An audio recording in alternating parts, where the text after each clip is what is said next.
Hello, and welcome to another edition of History After Hours podcast. My name is Kevin Pumphrey, and with me, as always, is Mr. Ron Franklin. We are history teachers at Lakeside High School in Hot Springs, Arkansas, and this is our last podcast for the year, so we do a little 2018 year in review.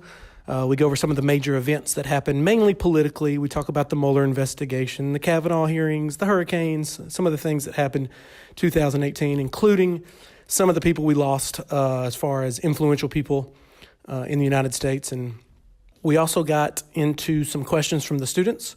We were recording this in front of a class who asked a couple interesting questions towards the end.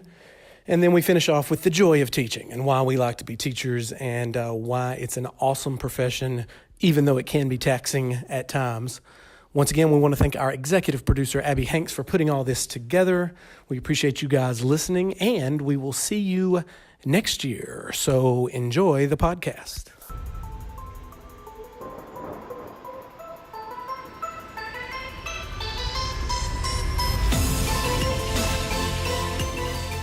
Okay, so this is the 2018 year in review, last podcast for the year. I know, it's hard to believe, right? What is today, December 19th? 19th.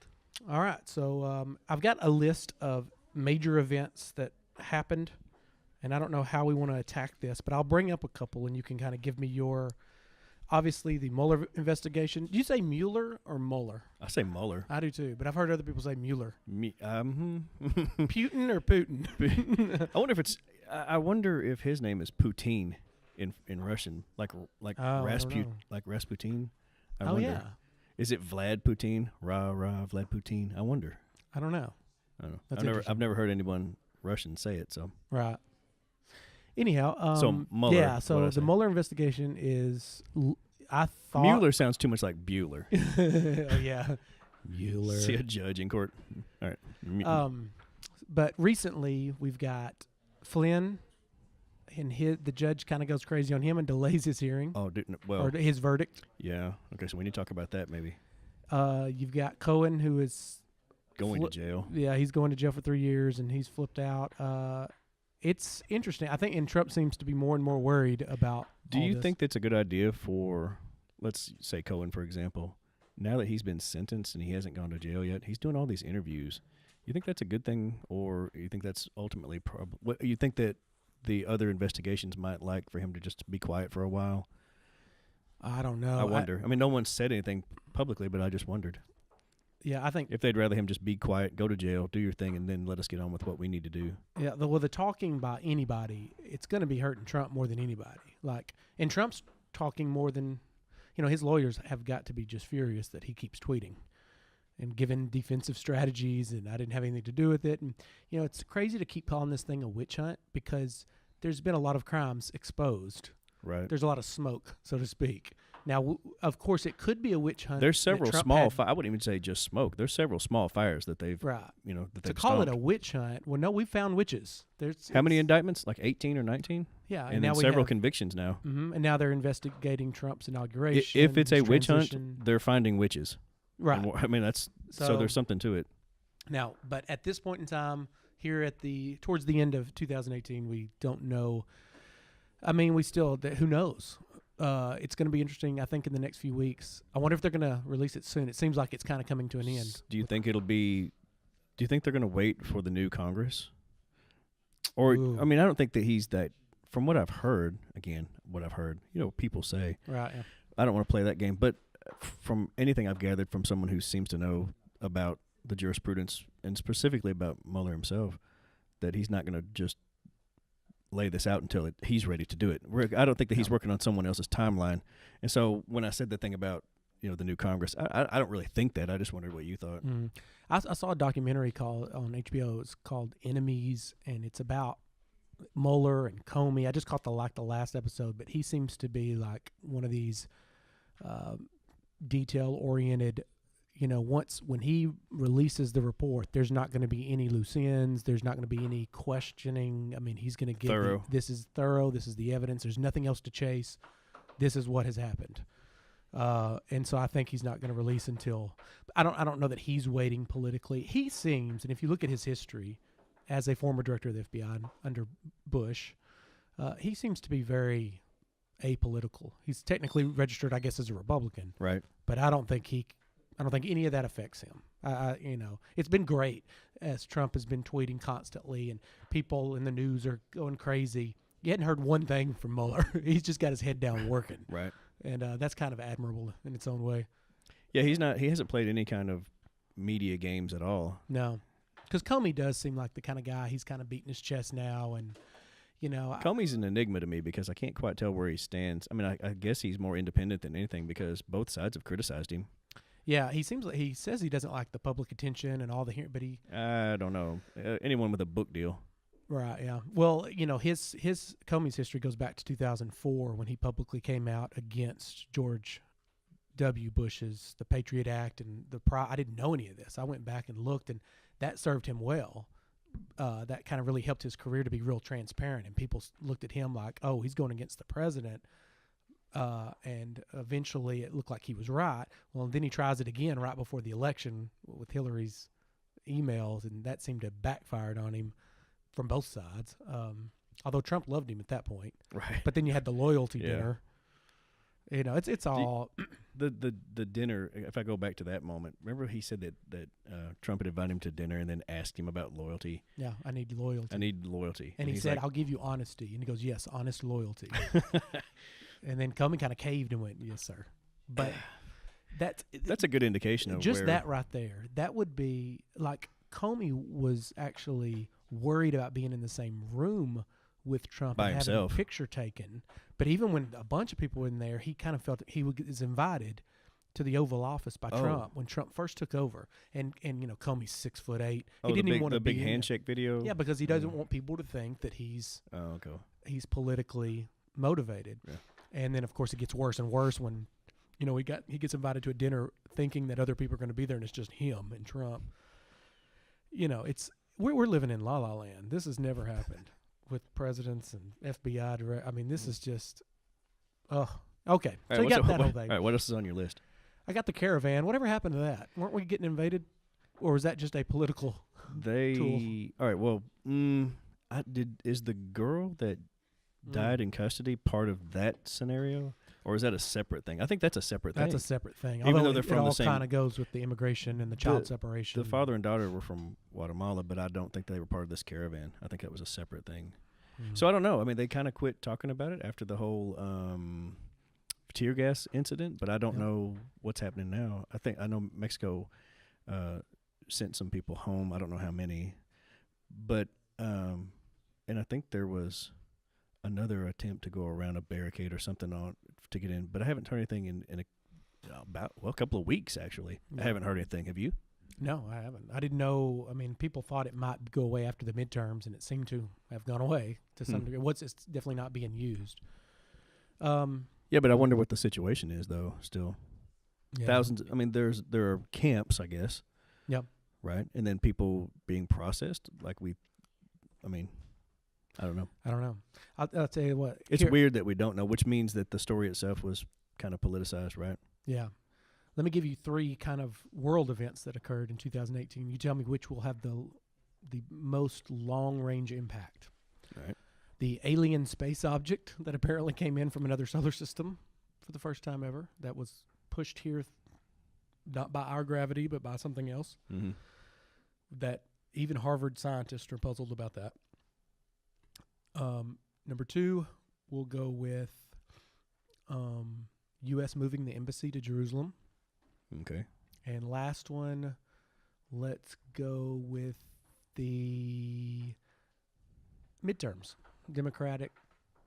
Those are, that's not a world event, but which of those three do you think will have the biggest impact long range?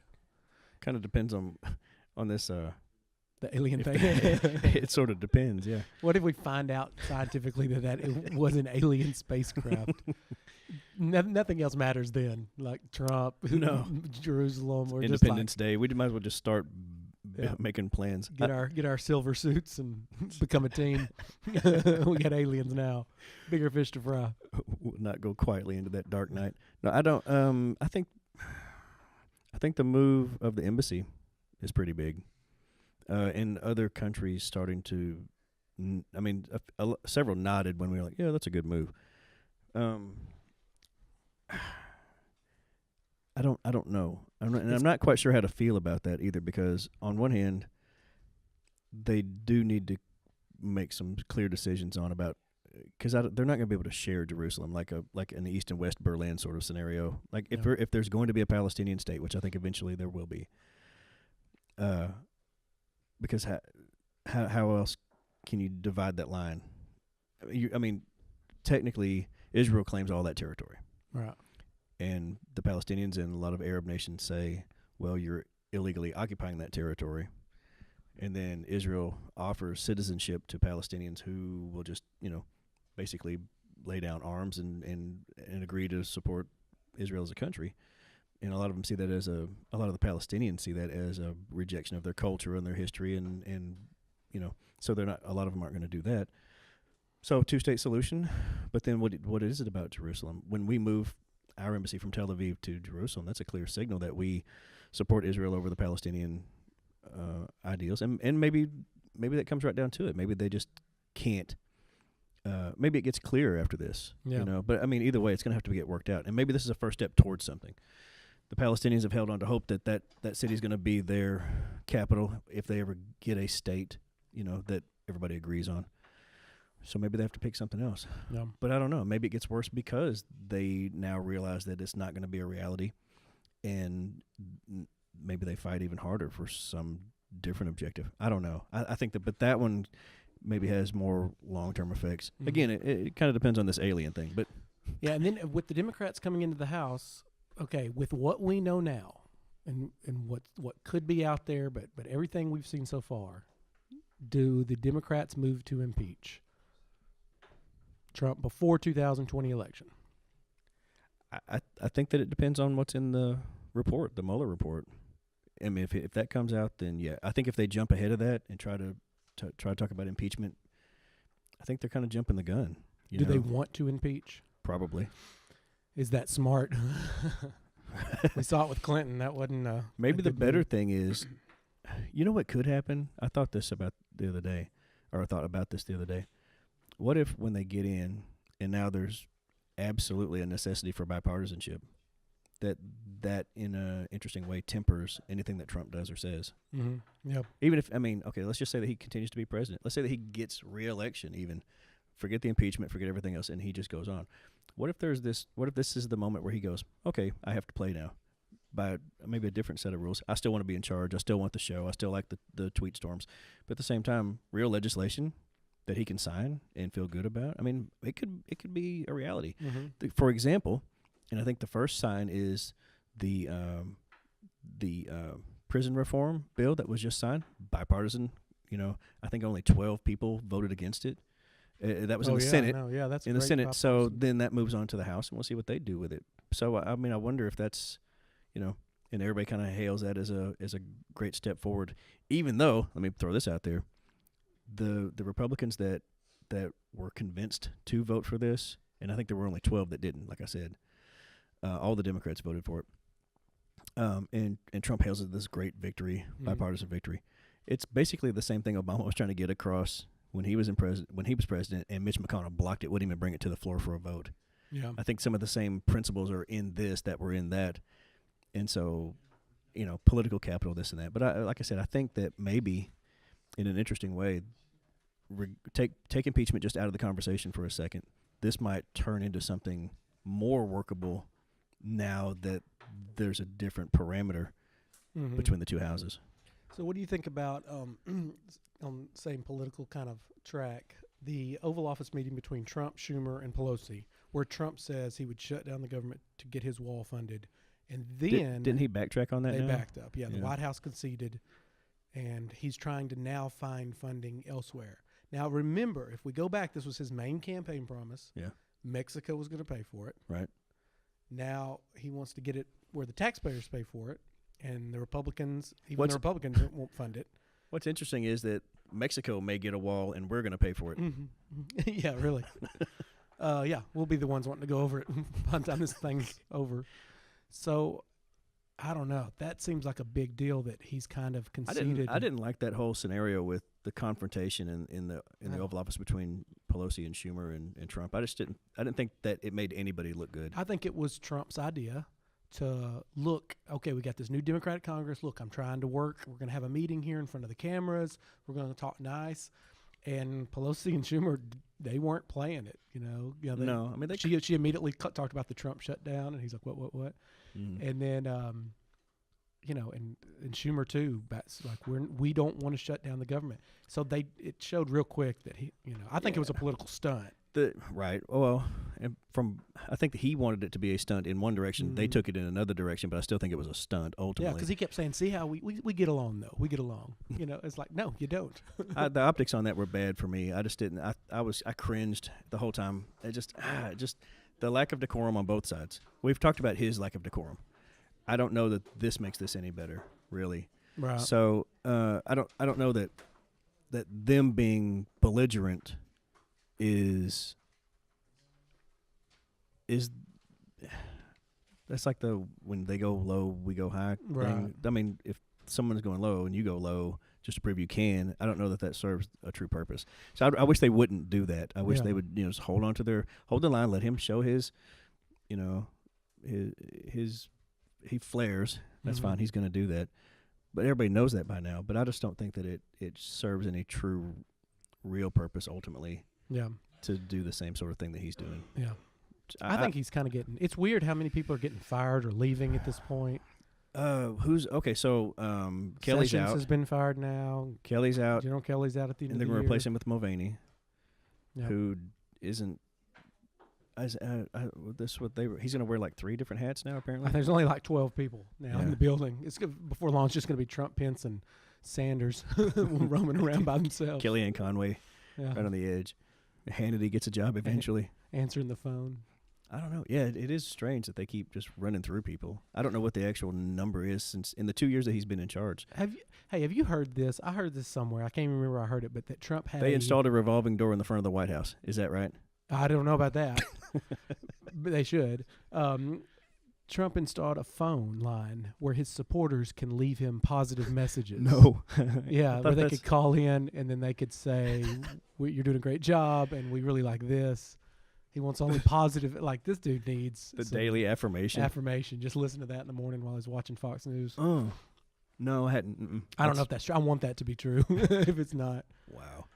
What else in 2018? We had horrible California fires. We had horrible hurricanes. Yeah. It's been a year for natural disasters. How much budgeting does FEMA get, and do they need to increase it? Because obviously the weather's doing funky things. Doing some funky things, yeah. I don't know. I think that's going to be the bigger issue as we move forward is the environment. Although I don't know that we can do anything to help it. We could. I don't know. But that needs to be being worked on by experts, and I don't know how much is getting done or not. And then we lost some notable people. So I'm gonna. Here's some political figures: right. John McCain, right, and both Bushes, Bush Sr. and his wife. Mm-hmm. That was this year. As far as political, is he sort of the last of the old guard in a way? I think so. World War II vet, yeah. Because you got Clinton after that, and then his son Bush Jr. That's kind of the hippie generation, kind of. Yeah. Yeah, I think so. I think we're losing a lot of those. We lost the last Munchkin from The Wizard of Oz too. What? Like 98 years old. I didn't know any of those guys were still around. It's actually the center guy in the Lollipop Guild. No way. That guy, whoever that guy is. He represented for a long time. He kept on rolling. We lost Billy Graham. Yeah, right. He lived a good long life. Stephen Hawking. And then some entertainers: Roy Clark, Aretha Franklin, Glenn Campbell. Was that this year or last year? I thought Glenn Campbell was this year. I don't know. It might be. Burt Reynolds was this year. Burt Reynolds. You start looking through that list and you're like, oh. Tom Petty. Aretha Franklin. I didn't say that. Was that this year? Yeah, I looked really quickly. It was this year. Yeah. Yeah, because you had Tom Petty and you had Chris Cornell. Oh, yeah. They were right together. So we've lost some. Of all those people, I'll tell you what. Talk about somebody that hung in there. Stephen Hawking. No doubt. Dude wasn't supposed to make it a decade, and he lived another like 60 years. could just barely move a tear duct. It's the only movement he had. And still made brilliant contributions. Yeah. Like that's determination, man. That's doing something. Yeah. Of course, the technology that allowed him to continue, that's impressive too. Yeah. The idea that he wasn't just put in a corner somewhere. Not that you should do that ever. Right. But the idea that if we couldn't communicate at all, maybe, and you know what? I wonder if that prolonged his life, the ability to continue to communicate and work. I wonder, because it gave him purpose then. You know? Maybe so. That's interesting. Let's summarize 2018. For America, it has to be the Trump entertainment show. 2018, starting with Cohen, them raiding Michael Cohen's office earlier in the year, and it just seems like trade war stuff, the trade with war, China, the tariffs, the stuff back and forth with Korea. Russia. We had a monumental historic meeting between North Korea, although nothing was signed. Nothing. Right, so you're the U.S. teacher. So what do you think if you had to weed through these things in, let's say, 15 to 20 years, looking back on this? What would be the standouts? So do you think it's the meeting between him and Kim Jong-un? I think it's a historic meeting that will have no fruit. I think Kim Jong-un wanted the pictures. Well, not yet, though. But it could still turn into something. But I don't think it will with Trump. I don't think it will with. It's going to be the next president if that keeps going. The North. Yeah, that's a huge deal. But then Trump gets on stage and sides with Putin over our intelligence. On stage, standing next to Putin. Yeah, that's right. Yeah, he kind of caved. That shows you right there. Trump can't fire anybody face to face. He couldn't criticize Putin standing right beside him. That kind of tells you the character of a man. Like that's a weakness right there, that you get other people to do your dirty work. You can't face to face fire people. You have this tough bravado, but when push comes to shove, he doesn't seem like a very strong person. I don't know if he's confrontational publicly. Yes, but through behind Twitter, the scenes, but behind the scenes, it's harder, I think, for him one-on-one. I don't know. I don't know. If that's absolutely the case. Yeah. Or maybe he just doesn't. Maybe it's that he just doesn't care enough to take the time to do it face to face. That could be true too. And that could be. Which is another character issue ultimately. What'll be interesting is if Democrats do impeach him, and the Senate comes up kind of like they did with Andrew Johnson, and they kind of forgive him and let him stay in office by just 1 or 2 votes. It's kind of, that would be humiliating for him to have to stay in office because they didn't want to set a precedent. They didn't want to impeach him. You can stay in office, but you're pretty much done. That would actually be probably a pretty bad punishment for him. Anything, and again, I'm not trying to project necessarily, but do you see anything positive if we go down that path in a Pence presidency? I know a lot of people are like doom and gloom. Maybe sometimes the people that I hear that I'm friends with or whatever. But I wonder, is there anything that's positive? Yeah, go ahead. If Pence is clean and he is actually out of the loop on all this, because he has stated many times no Russian contact, blah blah blah. If he's clean, if there's dirt here, honestly, do you think his hands are clean, or is he co-conspirator by proxy? Man. I don't know. Him being back there, I guarantee he's real quiet, on certain things. I guarantee you, when he decided to be Trump's vice president, I guarantee you he pledged loyalty, because Trump probably wouldn't pick anybody that didn't. Hey, okay, this is the deal. Mm-hmm. You're with me, come hell or high water. I need loyalty, and if you're willing to back me up on everything I do, then you can be my running mate. Yeah, but if it comes right down to it and he could be the guy, don't you think that his loyalty is ultimately to himself and the country? Yeah. If this is as nasty as it seems from the small things that we've heard about what the Muller thing could be. Yeah. I think he pardons Trump. You think so? I think so. Probably. And you can easily just say, well, I don't want to put the country through that. It'd be a fiasco, the court trials, the lawsuits, the yada yada. What if it's? He might not be able to. This is complete, just coming right out of my mouth, and it could very well be fiction. I'm not trying to suggest that it's even true, but what if there are felonies involved here, and we have actual treason? And I'm not saying that is true, so I don't want anybody to mistake what I'm saying. But you kind of have to lean in that direction sometimes and go, what if? What if that's true? If there's a smocking gun. The smocking gun. And but what if, would it be problematic for a Pence presidency to actually pardon a Benedict Arnold? I know. Especially if he's lost a Doesn't lot of the support of his base and doesn't other that set a Republicans. weird precedent too? Doesn't anything matter? Doesn't loyalty to the country matter? Doesn't true patriotism, not just lip service, true patriotism, doesn't that matter? I think it's going to depend on who's still supporting Trump when all this comes down. I think if you have a bunch of Republicans still supporting him and he's got a big base still, I think Pence has an easier time. All of this could be completely moot because it could be absolutely. There's nothing to any of it. That could be true. That could be true. Although there's got to be something. I can't imagine Trump's clean, nothing. I mean, just the whole thing with Cohen going to Russia to discuss a Trump tower. Oh yeah, I know it looks bad, but let's see what it is. So, but yeah, I don't know. Pence doesn't necessarily worry me. I think Pence is more competent. He can get more legislation passed. Some of his personal opinions on and things that he passed while he was governor in Indiana. That the idea about trying to transform people who alternative lifestyles or whatever. All right. The idea conversion about therapy. The conversion therapy things. That's I don't know. That feels real O'Brien-ish. 1984. Yeah. Here's reality because we tell you what it is. I think he'll be so linked with Trump that whatever time is left in the office will be his only time. It'll be like a Gerald Ford situation where he's not going to get reelected. I don't think the Republicans would embrace a Pence presidency. I don't know, but we need a conservative party. Mm-hmm. I don't want, the Republican Party might go down for this because they definitely have. There's been a lot of people defending Trump. And so it's going to be interesting if there's just so much that comes out of this. It all depends on this report. True, not a radicalized conservative party.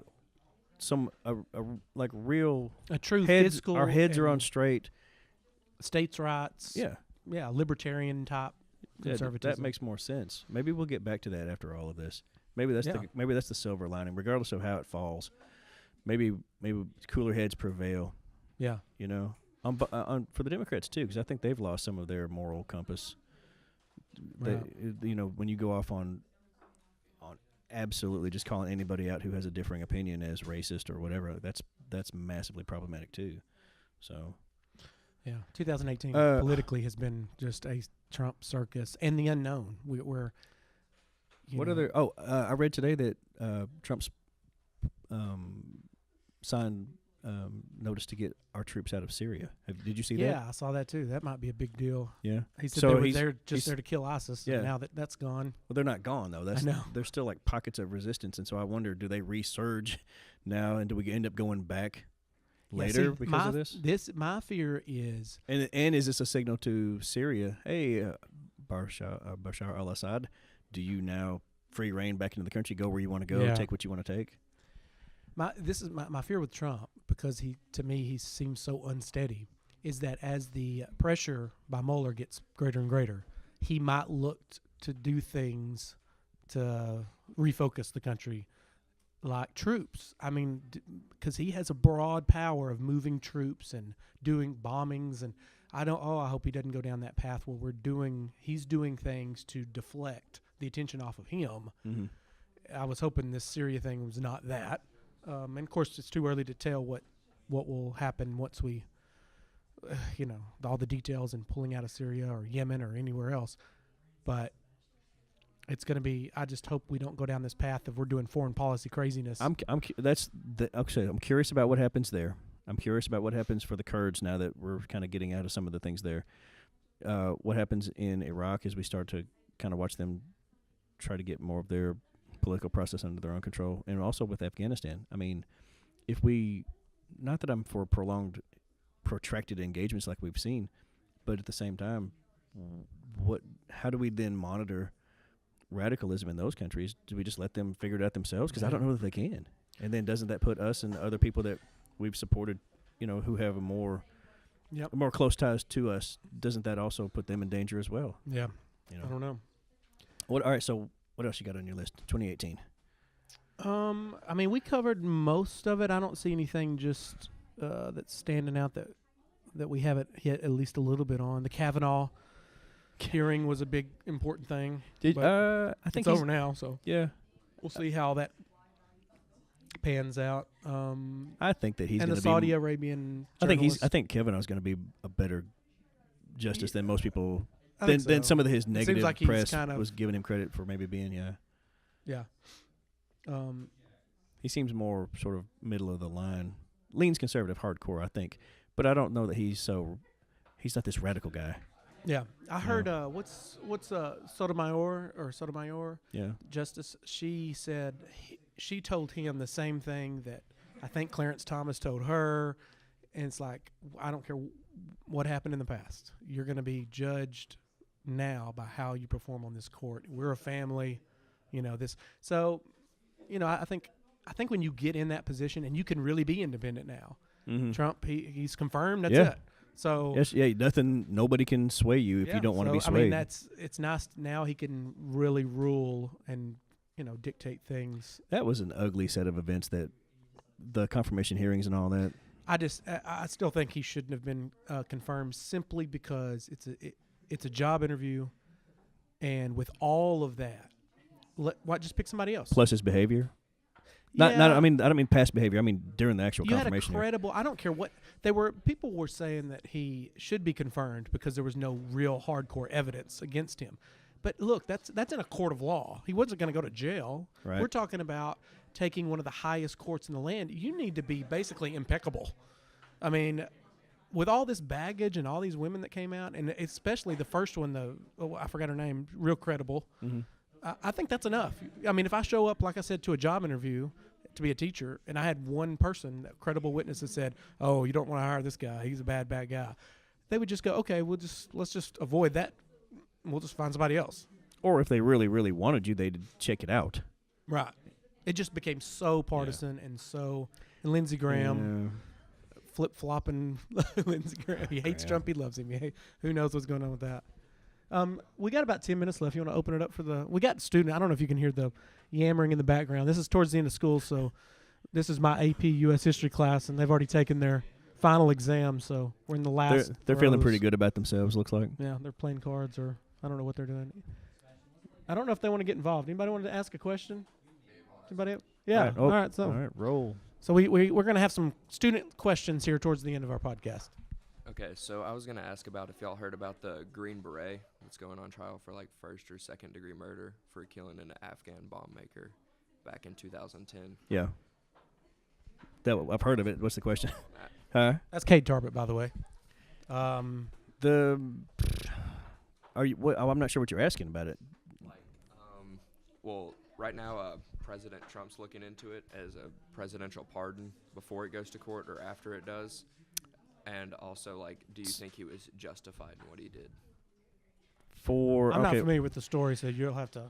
I don't know the every minute detail of why he's being charged with murder. I think that was some sort of vigilante act on his part. That's the way I understand it. And it's been a while back, but he's been brought up on charges by a military court now. Well, first of all, I think the trial needs to take place so they can put forth evidence to see if what constitutes murder. And is he engaging an enemy combatant who's definitely threatening other people's lives? The soldiers have there are rules and restrictions on what they can and can't do when they're engaging an enemy. Was this guy truly an enemy who was engaging him, or is it just did he hunt this guy down and murder him because he had a gun and he could do it? Just because you have a gun and can pull a trigger doesn't mean you're legally justified. So that needs to be determined. But let the court do that. I don't think that the president should be weighing in on it. But he does this. I know. With a lot of. That's what he does. I don't think it's his place to jump in to this story until we've seen what the court itself determines. Then he can make his own determinations after. I mean, does he want to get involved in a pardon or not? I don't know. He got involved in the Bo Bergdahl thing too, which I think was equally problematic because what the president says can hold sway sometimes over people's opinions and how they proceed. So I think it would be best for him just to stay out of it and then let the court decide and then let them all have a conversation about what needs to take place after that. But if the guy's guilty of murder under military codes of conduct, then, why would the president pardon him if the military itself, judging its own members, says that this is has happened. But again, we don't know what the ruling is going And to this be is the yet. interesting thing about Twitter, which we've never had a president use Twitter like this, but Trump is signaling things. Like with the Flynn thing, he's basically telling Flynn, good luck today in your hearing. Basically saying, as long as you keep your mouth shut, I'll pardon you. And this could be obstruction of justice. Right. It could be just like with this situation where Trump is saying, I might pardon this person, or signaling like he might. It's like it's undue. It could sway interfere justice. with the due process, Right. Element, and that's definitely problematic. Yeah. So it would be best for him just to stay out of it for now. Any other president would stay out of it, not Trump. That's why we're and that goes with so many other things. Mm-hmm. So it's an interesting thing. We'll see what happens. I'm curious about it as well. Any other questions from the student body in this classroom? Anybody else? Caitlin Wynn. Is water a human right? Water is H2O. Is Is access to water a human right? Freshman year. Yes, and Okay. we had to back it up with evidence and stuff. But Access to clean water, drinkable water, right? I think is food a human right? Is clean air a human right? Is freedom of movement a human right? Yeah, I think human rights get involved when you are buying or getting water from government supervised things like the water supply. If it's bad water and kills you, well, yeah, that's not good. That's a human right to have to trust that the city water that you're drinking or whatever is clean. Just like when you go to Walmart and buy a hamburger, it's not going to kill you if you eat it because there's regulations involved. However, obviously, if you do your own water, you're siphoning, filtering water out of your pond. Well, then you're on your own there. Well, if you're talking about something like there is clean water, but we're blocking you from it, like that would be an issue too. Mm-hmm. So it kind of depends on how we approach the question. I don't think that someone should be able to control a resource like water. Yeah, I don't think it should be privatized. Right. Yeah. Which a lot of people want to do. Now you could, and people have made an argument that private controlled water would be better because of the competition, and they would want it to be clean and pure. And as long as you could figure out a way not to exclude entire groups of people because you don't like them. Right. That's where it gets our antitrust laws would have to come back. back because right now with Facebook, Twitter, and YouTube, we got 3 huge corporations that control everything, and there's no antitrust laws against them. We have to somehow figure out a way. I think that could solve a lot of problems with the social media if we allow other forms to come along, innovation and a better thing than Facebook, a better thing than Google, but the problem is Google spent I forgot how many billions last year buying startup companies that would have given them competition. Oh. And same thing with Twitter, same thing with Facebook. They've got so much money, and they like the status quo, so they want to subvert innovation.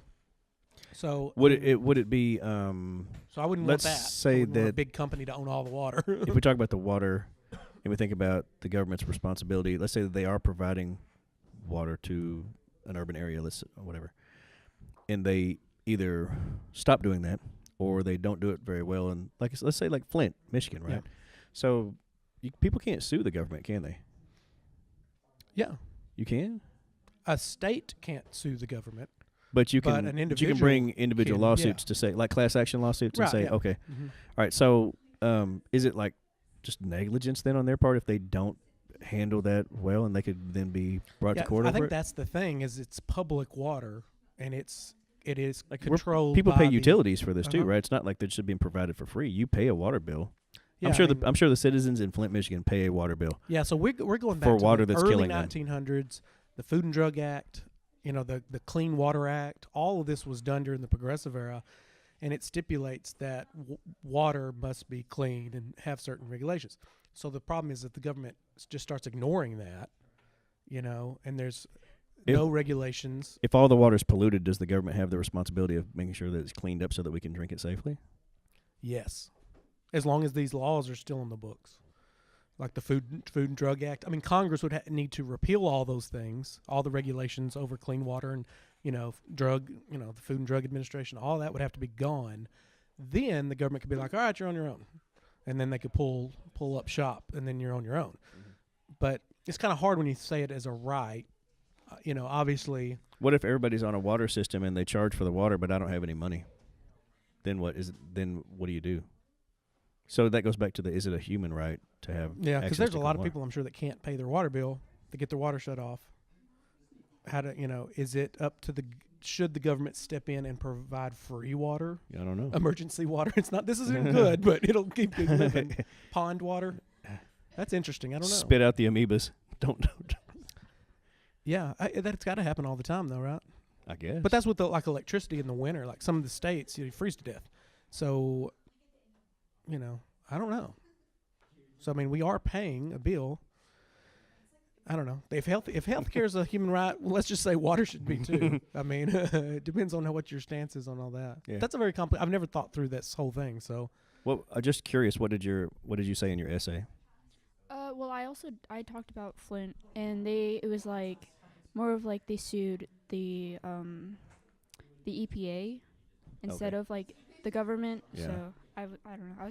Yeah, the EPA is the government agency that kind of supposed to supervise all this to make sure it's clean water. The problem is the government has been attacking the EPA now for a few years, and at some point you got to blame the government for taking funds away from. I grew up on a dairy farm. Or deregulating what can be put into the water supply. Yeah. I grew up on a dairy farm, and we had a health inspector come once a month and make sure the temperature of the milk was cooled at a certain thing and sanitized in the runoff. And it was a pretty big deal. And my parents got out of the business because the EPA was passing new regulations, and they were going to have to spend $500,000-$600,000 to reroute some of the sewage and stuff like that. We just couldn't afford it. But so the EPA is in charge. But if you're stripping them of funds, fewer regulators. Is it really is it really their fault? They don't have the testing equipment that they need. They don't have the technology. They don't have the numbers of people that can visit all these places. I don't know. Good question, though. Yeah, very good. That's something we'll need to think about. All right. Yeah. I guess that goes back I'm gonna give like a generic yes though. Just I think so. A blanket statement yes. Life, liberty, and pursuit of happiness. You need water and some for water. all of Throw those that things. in there. Yeah. All right. Anybody else have a burning question? Last one? No? They're all looking at their phones. I understand. All right. Well, that is 2018. It's been quite the year. Big Christmas plans? Just, relax. Family? Yeah, family and relax. I love being a school teacher. And one of the big reasons is I'm guaranteed 2 weeks off for the holidays. And that weird time between Christmas and New Year's where you have those few days there, like December 26th, 27th, 28th, 29th, 30th, 31st. There's people that go work during that little span. Yeah. And every year I'm so thankful that I just take off and I take off. I was that guy when my wife started teaching before I did, and I was in retail management, and when she had more time, family time and, leisure time, I had the opposite of that. We were busier during the holidays, during the retail, or in a retail environment. So, yeah, it's definitely a perk. This is that whole thing on your deathbed. No one says, I wish I'd have spent more time at work. It's been more, the connectivity, the family, we've been stronger and closer as a family because my wife and I both teach. And we've been able to, I can look back now, or let's say that I project this up even when I get older and retire and do whatever. I can look back and be happy about the fact that we had the benefit of being closer than we probably could have been otherwise because we both do this. Yeah. So it's, definitely. Isn't it kind of a weird, I don't want to end on a down note, but isn't it kind of weird, an American sort of thing that we applaud people who died while they're working? Like that guy worked until the day he died. That doesn't appeal to me. Like I don't want to, not that I don't want to be productive, right? But I don't want to be someone who, because to me that sounds like I've been away from the things that really matter most. This is the whole, isn't this the saying? I don't want to work myself to death. Right. People in Europe, they work to live, and people in America live to work. Yeah. And it's like, and we do. We work harder than any country by, as far as hours. Longer hours. Yeah. I think it's one of the things that makes America America as well. Just this mindset, this entrepreneurial. Yeah. I got to go to the next level. I work hard, but I'm also going to play hard when I have the time to. Yeah. And try to connect as well as I can with the people that I love and care about. Because at the end of the day, that is if you're going to regret something, it is not going to be spending time at work. It is going to be more time with your family, more time with your parents, more time with your kids. Really trying to embrace the holidays and really think about what's important to you. Because as much as we love this job and even helping kids succeed and all that, which is great that we found passion in a job. I mean, that's rare right there. Me and you both know our families are going to be there with us forever. That's our stamp on this life, maybe more than anything else. So I think, and that's why I'm so happy that I have a job where we get a lot of time. We only work 9 months, and people always talk about, I would suggest, though, that the time that we put in that 9 months is, I didn't understand. Like, I would have this conversation with my wife, because she would say, "Oh, I'm so tired of this," and I go, "How you get off at 3:00?" Right. I get off at 6, maybe if I'm lucky. I've been at work since 6. You get 2 weeks off here. You get these months off during the summer. This is a draining occupation, mentally, physically. It's tasking to, not just from the academic and the paperwork standpoint of it, but just the interaction with trying to be on your game all the time and to be the best you can be for the people that you're serving, which is this community, basically. Like that, it's a lot to put the hardest on. part. I didn't get that, though, until I started doing this, and I was like, oh, I realize why you say that. I realize why you need that time to recoup and recharge. And our administration says this to us every time when we get ready to go on a break. Recharge your batteries. Yeah. And that's an absolute truth. We have a very peculiar job, and I think it depends on your personality. I'm kind of an introvert. I can be by myself a lot and be very content and happy. And the hardest part of the job to me, especially early on, was coming here on, being ready to confront people every morning with khakis on. And that just went so against my solitary life on a farm to be, but I knew I didn't like that hard work, because that's hard. And some people love that. Yeah, right. And my dad is one of them. He loves being by himself. He went to school 4 years, had one class that he lacked from graduating with a bachelor's degree to be a coach and a teacher. Mm-hmm. And they messed up. My mom was pregnant. He needed 3 more hours in psychology. And he's like, I can't. I'm having a baby. He left. And he just took over the dad's. But he's happy as a clam to be, that was perfect for him, because he would have hated. That turned into his passion. Yeah. And me, I went the opposite way. I knew I didn't want to do the farm thing. And so I did the coaching thing, and then I eventually found passion teaching. And this school, Lakeside, is awesome because we have those choices we can make about how we teach, and, They give us the guidance, but they let us have the autonomy to do what we need to do to be professionals and experts in our field. Yeah, I think so. And I do appreciate that, too. So 2018 was a great year. I think so. Yeah. It's been entertaining for sure. I mean, regardless of whether you're talking about entertainment or the political stuff or the economic stuff or whatever it is. There's going to be some good things to come out of this Trump administration. If the union survives, the Republican experiment keeps going.